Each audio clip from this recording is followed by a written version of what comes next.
ಕಡಿಮೆ ಸಿಬಿಲ್ ಸ್ಕೋರ್ ನಿಂದ ಸಾಲ ಕ್ರೆಡಿಟ್ ಕಾರ್ಡ್ ಅಪ್ಲಿಕೇಶನ್ ರಿಜೆಕ್ಟ್ ಆಗ್ತಾ ಇದೆಯಾ? ಇನ್ ಮುಂದೆ ಆಗಲ್ಲ.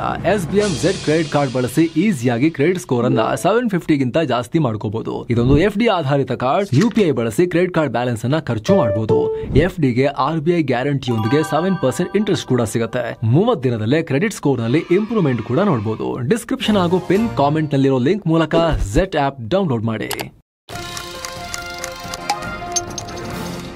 ಕಾರಿನ ಬೆಲೆ 60,000 ರೂಪಾಯಿ ಕಮ್ಮಿ, ಬೈಕಿನ ಮೇಲೆ 10,000 ರೂಪಾಯಿ ಸೇವಿಂಗ್ಸ್, ಮೊಬೈಲ್ 5,000 ರೂಪಾಯಿ ಚೀಪ್. ಸ್ನೇಹಿತರೆ, ಇದು ಯಾವುದೋ ಮಿಲಿಯನ್ ಬಿಲಿಯನ್ ಡೇ ಅಲ್ಲ, ಡಿಸ್ಕೌಂಟ್ ಆಫರ್ ಆ ತರದ್ದಲ್ಲ, ಪ್ರೈವೇಟ್ ಕಂಪನಿ ಕೊಡ್ತಿರೋ ಡಿಸ್ಕೌಂಟ್ ಆಫರ್ ಅಲ್ಲ, ಭಾರತ ಸರ್ಕಾರ ತಗೊಂಡ್ಬರ್ತಾ ಇರೋ ಡಿಸ್ಕೌಂಟ್ ಆಫರ್. ಮುಂದಿನ ದೀಪಾವಳಿಯಲ್ಲಿ ಭಾರತದ ಮಾರುಕಟ್ಟೆಯಲ್ಲಾಗೋ ಬದಲಾವಣೆ. ಕೇಂದ್ರ ಸರ್ಕಾರ GST ಗೆ ದೊಡ್ಡ ಸರ್ಜರಿ ಮಾಡೋಕೆ ಕೈ ಹಾಕಿದೆ. ದೀಪಾವಳಿಗೆ ಬಹುತೇಕ ವಸ್ತುಗಳ ಬೆಲೆ ದೊಡ್ಡ ಪ್ರಮಾಣದಲ್ಲಿ ಡ್ರಾಪ್ ಆಗುತ್ತೆ. ಬೈಕು, ಕಾರು, ಎಲೆಕ್ಟ್ರಾನಿಕ್ ವಸ್ತುಗಳು ಭಾರಿ ಪ್ರಮಾಣದಲ್ಲಿ ಬೆಲೆಯನ್ನ ಕಡಿತ ಆಗಿ ಕೆಳಗೆ ಬರ್ತಾವೆ ರೇಟ್. ಕೆಲವೊಂದೆಲ್ಲ 10% ಚೀಪ್ ಆಗುತ್ತೆ. ಸುಮಾರು 90% ವಸ್ತುಗಳು ಅಗ್ಗ ಆಗುತ್ತೆ. ಮುಂದಿನ ದೀಪಾವಳಿ ಭಾರತದ ಇತಿಹಾಸದಲ್ಲೇ ದೊಡ್ಡ ಆರ್ಥಿಕ ಕ್ರಾಂತಿಗೆ ಆಹ್ವಾನ ಕೊಡುತ್ತೆ ಅಂತ ಆರ್ಥಿಕ ತಜ್ಞರುಗಳೇ ವಿಶ್ಲೇಷಣೆ ಮಾಡ್ತಿದ್ದಾರೆ.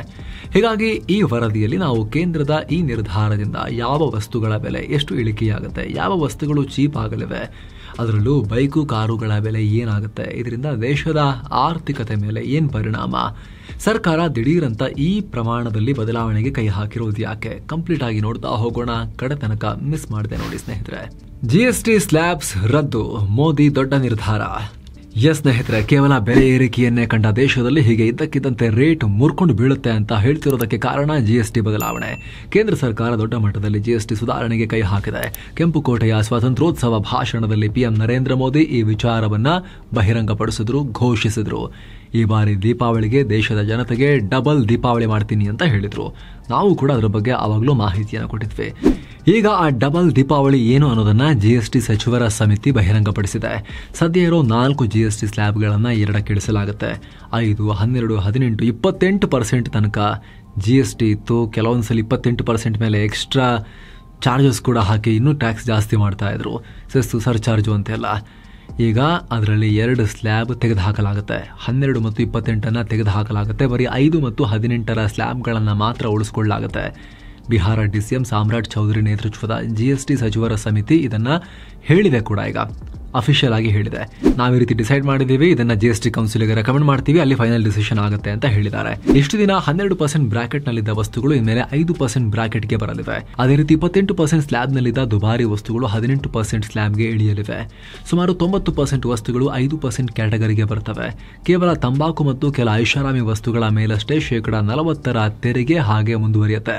ಅಂದ್ರೆ ಒಟ್ಟು 2 ಸ್ಲ್ಯಾಬ್, ಇನ್ನೊಂದು ಸ್ಪೆಷಲ್ ರೇಟ್ಸ್, ಸ್ಪೆಷಲ್ ಐಟಮ್ಸ್ಗೆ, ಲಕ್ಸುರಿ, ನಶೆಯ ವಸ್ತುಗಳಿಗೆ ಆ ರೀತಿ ಇರುತ್ತೆ. ಆ ರೀತಿ ಈಗ ಪ್ಲಾನ್ ಮಾಡ್ಕೊಂಡಿದ್ದಾರೆ. ಹೀಗಾಗಿ ಭಾರಿ ಪ್ರಮಾಣದಲ್ಲಿ ದಿನನಿತ್ಯದ ಬಳಕೆಯ ವಸ್ತುಗಳ ಬೆಲೆ ಡೌನ್ ಆಗುತ್ತೆ.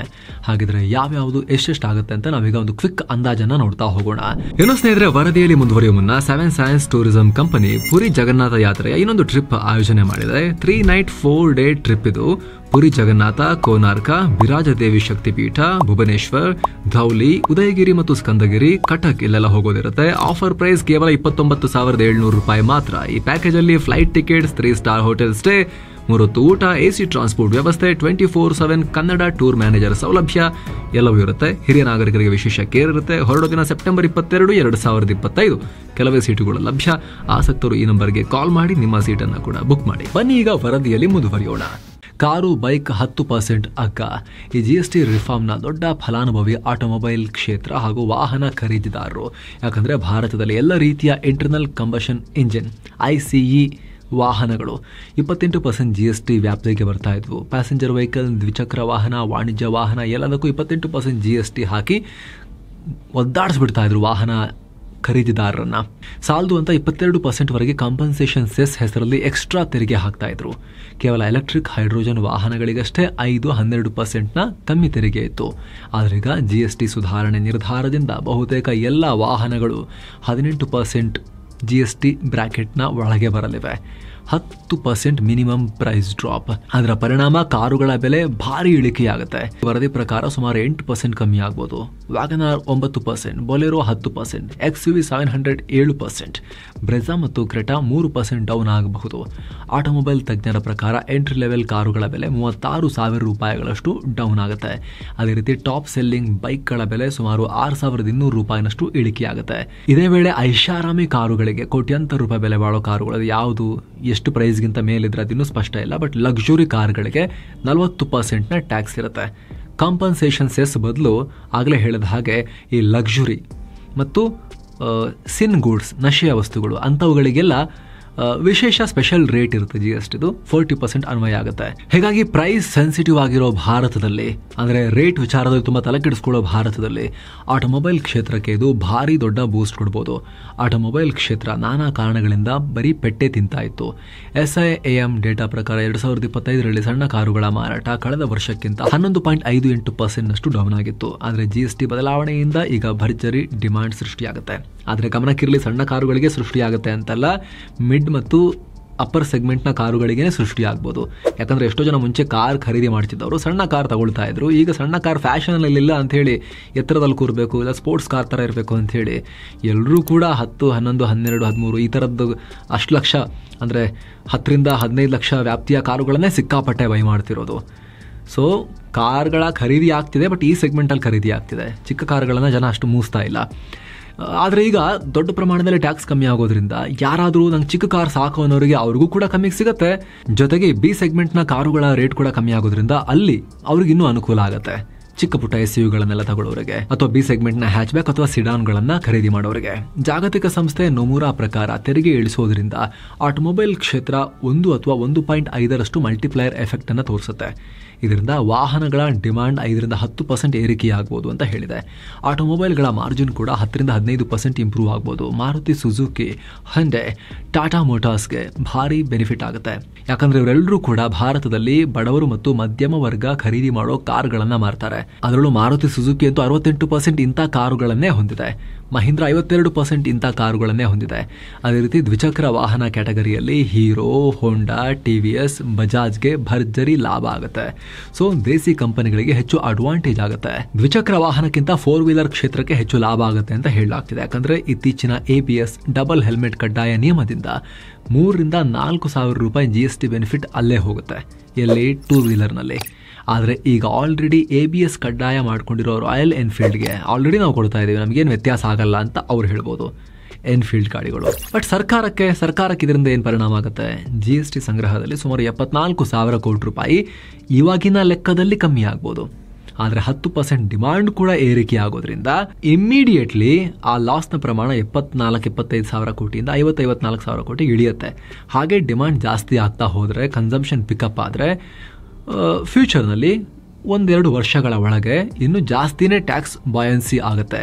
ಅಂದರೆ ಟ್ಯಾಕ್ಸ್ ಚೆನ್ನಾಗಿ ಕಲೆಕ್ಟ್ ಆಗುತ್ತೆ. ಬೇಸ್ ಅಂದರೆ ಲೋ ರೇಟ್ನಲ್ಲಿ ಜಾಸ್ತಿ ಜನ ಕನ್ಸ್ಯೂಮ್ ಮಾಡೋದ್ರಿಂದ, ಪರ್ಚೇಸ್ ಮಾಡೋದ್ರಿಂದ ಓವರ್ ಆಲ್ ಟ್ಯಾಕ್ಸ್ ಕಲೆಕ್ಷನ್ ಪ್ರಮಾಣ ಜಾಸ್ತಿನೇ ಆಗುತ್ತೆ ಅನ್ನೋ ಹೋಪ್ ಇದೆ.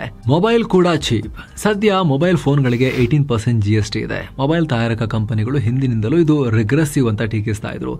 ಇನ್ಫ್ಯಾಕ್ಟ್ GSTಗೆ ಮೊದಲು 6% ತೆರಿಗೆ ಇತ್ತು. ಆದರೆ 2017ರಲ್ಲಿ ಟ್ರಾನ್ಸಿಷನಲ್ ಕಾಂಪ್ರಮೈಸ್ ಅಂತ ಹೇಳಿ 12% GST ವ್ಯಾಪ್ತಿಗೆ ತರಲಾಗಿತ್ತು.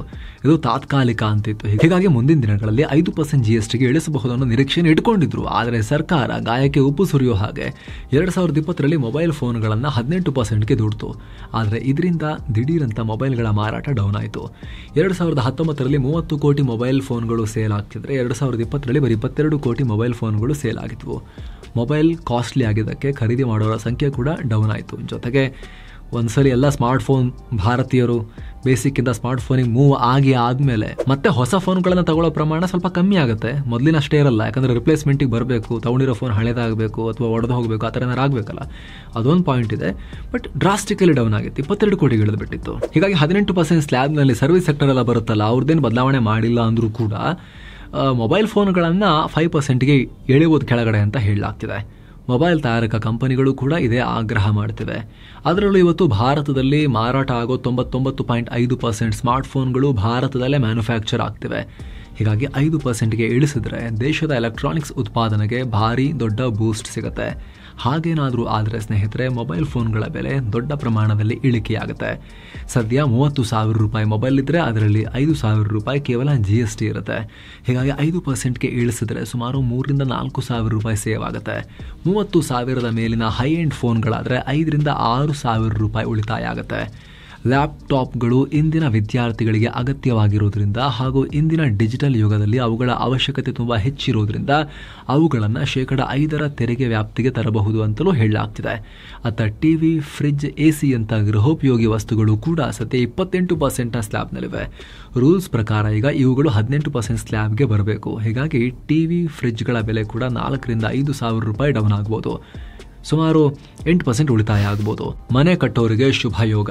ಮನೆ ಕಟ್ಟೋಗೆ ಬೇಕಾಗೋ ಉಕ್ಕು, ಸಿಮೆಂಟ್, ವಿವಿಧ ಮೆಟೀರಿಯಲ್ ಬೆಲೆ ಕೂಡ ಕಮ್ಮಿ ಆಗುತ್ತೆ. ಇದುವರೆಗೆ ಇವು 28% ತೆರಿಗೆ ವ್ಯಾಪ್ತಿಯಲ್ಲಿ ಬರ್ತಾ ಇದ್ವು. ಘೋರ ಅನ್ಯಾಯ ಇದು. ಯಾಕಂದ್ರೆ GST ಮಾಡಿದಾಗ ಮುಂಚೆ ವ್ಯಾಟ್ ಅದೆಲ್ಲ ಇರ್ತಿತ್ತಲ್ಲ, ಅಲ್ಲಿ ಓವರ್ ಆಲ್ ಎಷ್ಟು ಟ್ಯಾಕ್ಸ್ ಅಪ್ಲೈ ಆಗ್ತಿತ್ತು ಅಷ್ಟೇ ಕ್ಯಾಲ್ಕುಲೇಟ್ ಮಾಡಿ ಇಲ್ಲಿಗೂ ಹಾಕ್ತಾ ಇದ್ರು. ಒಂದ್ಸಲಿ GST ಸಿಸ್ಟಮ್ ಬರಲಿ, ಆಮೇಲೆ ರೇಟ್ ಚೇಂಜ್ ಆಮೇಲೆ ನೋಡೋಣ ಅಂತ. ಫಸ್ಟ್ GST ಲಾಗು ಆಗಲಿ ಅಂತ ಹೇಳಿ. ಅದರ ಪರಿಣಾಮ ಟ್ಯಾಕ್ಸ್ ನಲ್ಲಿ ಬಹಳ ಬದಲಾವಣೆ ಆಗಿರಲಿಲ್ಲ. ಎಲ್ಲ 28% ಬಂದು ಕುತ್ಕೊಂಡಿದ್ವಿ ಎಲ್ಲ ಅಲ್ಟಿಮೇಟ್ಲಿ ಕ್ಯಾಲ್ಕುಲೇಟ್ ಮಾಡಿ ನೋಡಿದಾಗ.